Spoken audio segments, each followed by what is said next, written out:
Open banking is now upon the people of Australia. Other areas of the world are experiencing similar rules around how our data is able to be managed and used. And I thought with open banking coming in for the Australian market from July 1, we should have a talk about what it is, what it means for banking customers and banking businesses. Marie is from TrueLayer and she joins us to talk about open banking. How are you, Marie?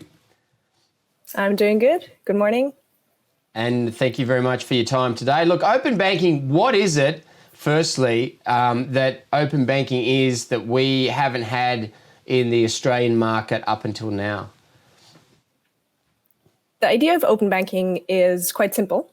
It's that anytime you use a financial product, the data you generate when you use that financial product is yours to make use of. So it's not just data that the bank can use, it's also data that you could use to get better pricing, better access, and better services. And so open banking is about making that data shareable. So we're generating this data every single day, right? And probably more and more than ever before, especially during COVID, because of the suggestion of tap and pay versus cash payments. Is that something that you've seen? Yeah, absolutely. We've seen a huge increase in digital payments, digital transactions, people not wanting to go into the branch to open new accounts, change their accounts, and open banking makes a lot of those interactions much more seamless and more secure. So then let's look at open banking and the benefit of it to the customer. What's the attraction for me as a banking customer to take advantage of this new form of banking or rule set around banking and my data? I'd say the big advantage is that if you think about the last time you called your bank to renegotiate your mortgage rate or your loan rate, it's probably not happened that frequently because it's kind of a pain. And let's be honest, most of us don't do it. And the benefit of open banking sharing is that it will become much more easy for you to do that either through new third-party applications that securely make use of that data for you and do that work for you, or through the fact that the banks themselves realize that new competitors are coming in and are able to see the data and that they'll maybe proactively step up their game a bit.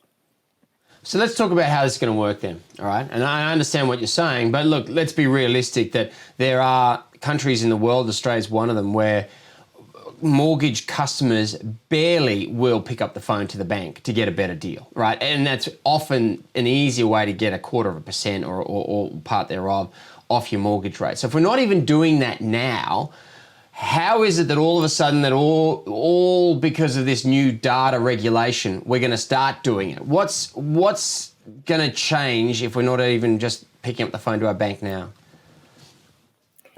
The big thing that will change, and what we've seen in Europe in our experience of doing open banking related services for the last 2 years, is that you get really great new apps that are much more seamless than picking up the phone. And it's much more easy to actually get all the terms of the product that you're on and then share your actual usage data with a new third party or with your bank in a way that they can calculate a more appropriate rate. So as opposed to you having to fill in a spreadsheet or get out a paper statement or remember what the actual terms of your mortgage are, it's all going to be there in a way that's easy for you to share. And the apps that are using the data will be much more easy to use, and it'll be easier to connect the banks to these new apps and share the data between them. Marie, in a world where people are quite happy to use apps which grab all this private information, and I'm not pointing anyone out here, but let's mention TikTok, right? We're happy to use TikTok, yet we know that TikTok grabs all this private information about what's on our smart devices when we're using it.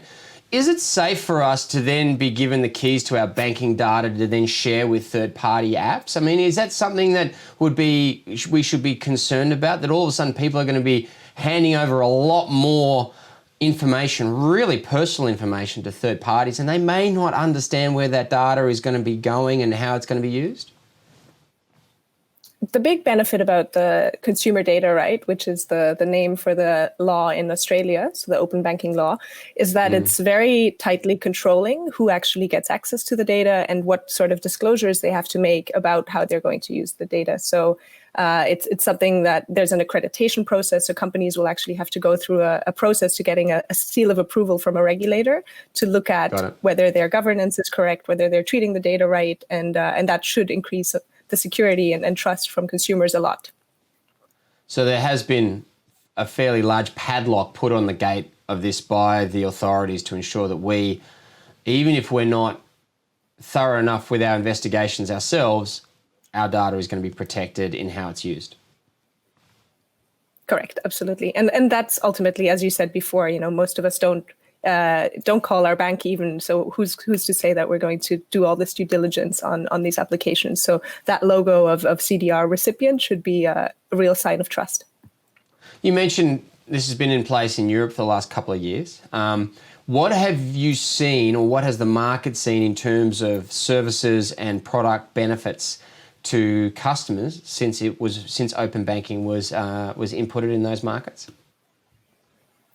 At the highest level, it's really enabled the growth of a bunch of new personal finance management tools. So you have cool apps like Plum and Chip and others who basically use these APIs to pull in the data and then put AI on top of it and give you recommendations about how to manage your money better and give you early warnings. Then it's also really innovated on the lending front. So if you are someone who's borrowing from a credit provider, those credit providers are starting to use these secure data feeds to give you a much more personalized rate and give you much more insight into whether a product is actually appropriate for you. And now we're starting to see it go into whole new areas of the market. So we're starting to see, for instance, e-commerce platforms use the data to verify your identity, which is much simpler than having to dig out your passport or your driver's license number or similar processes.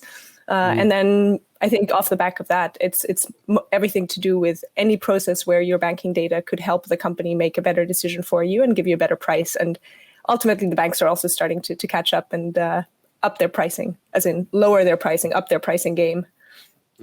So I guess you could say that instead of us having to do the shopping around is being done for us by the banks and financial institutions and third parties.